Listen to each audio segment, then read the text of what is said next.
Hey tubes, well thank you so much for tuning in today's awesome vlog. If you're curious on what I'm doing today, I want to talk to all of you about my main desktop computer on the reason why I built it the way I did, should I say.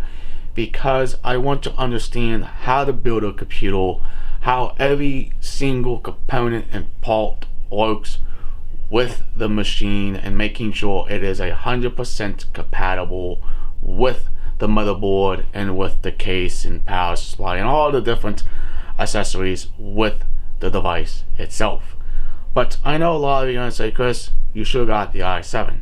Well, at the time, didn't have the money to get the i7. Okay, now here's the thing.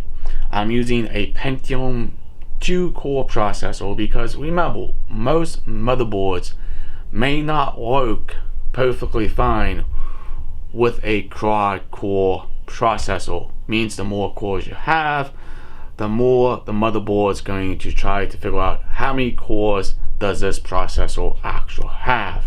Because for example, this is a 7th generation motherboard with a 7th generation Pentium processor, and I know a lot of you are going to say you should have got the i3, the i5, the i7, or even the i9. But again, it's not just about budget, it's about what you're going to use the machine for. Or you're going to edit videos, or you're going just to use the machine to look up things on the internet itself. Because not everything is going to always have quad-core processors in them. It all depends on how you want your machine to be more power efficient, more power hungry as well. You also need to understand all those facts as well before you actually start building your very first computer. I built this one because I wanted to know about how everything physical works. Let's go and show you with me. Now here's my desktop computer. You've seen this computer multiple times, should I say, and I'm going to explain. I was ordering parts in 2017, but actually physically built it in 2018. But here's the thing, what should I stay with? Intel or completely switch to AMD? Because here's the thing, Intel processors are more expensive than AMD's. Because this processor is what I'm using today, and I'm still using the Pentium processor. Okay, and it only has 2 cores, 4 threads. But this processor is a pretty nice processor for a budget CPU to actually physically start out with. You're not going to start out with a high-end machine because you think you always have the extra money to do that. But here's the thing, you need to know how you're going to have your computer, what case are you going to choose with your motherboard. For example, this is considered a mini tower. Basically means it's a micro mini computer motherboard, should I say. But everything seems to fit nicely in this case. Now the only thing I kind of dislike about this case is the hard drive caddy. You had to take about 6 screws off of here, 2 on the inside and 4 underneath to actually put a hard drive in it. But this case is very awesome, and it's still a good case, and this is still a good computer. I really do like it.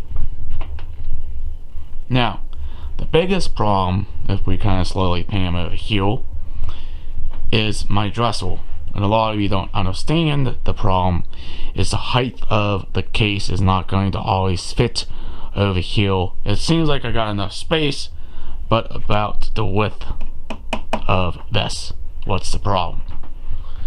Now I can rebuild this machine if I wanted to, but it all depends on what I'm using this machine for. If I'm only using it for editing, I would like to make sure it's more powerful to edit my YouTube videos. But unfortunately, with the speeds we have here from Comcast, unfortunately I cannot make bigger videos. I only have to make smaller videos because that's what I am limited to of my internet connection. Of course, I edit in 1080p, and yes, I can also edit in 4K if I choose. It all depends of the file format. Now, I understand a lot of you dislike, the Pentium, and that's perfectly fine. But in some points, I'm going to rehaul this whole entire system and make it more actual usable for myself and making sure it looks way better. But here's the thing, y'all need to understand something. It doesn't matter how much money you own or how much money you have, but say if you're only living on your own and you have bills to pay and you kind of figure out how much you truly are spending on. Okay, for example, let me explain. I'm only a part-time dishwasher at the Armada. Sometimes I work 1 day, 2 days, or even 3 days. That's the reason why I built this machine on a very tight budget, because that's what my budget was. The budget was about $600 when I built this machine. But sometimes the more you add to it, the value can also go up or down. It also depends on what you want to use the machine for. Now again, this computer is perfectly fine what I actually need it for. Okay? Alright then, if you guys enjoy us spreading this channel, please hit that subscribe button. Leave an awesome comment down below. Please like, please share, peace out, or I'll please see you in the next video or the next vlog. Catch you later and have a nice day.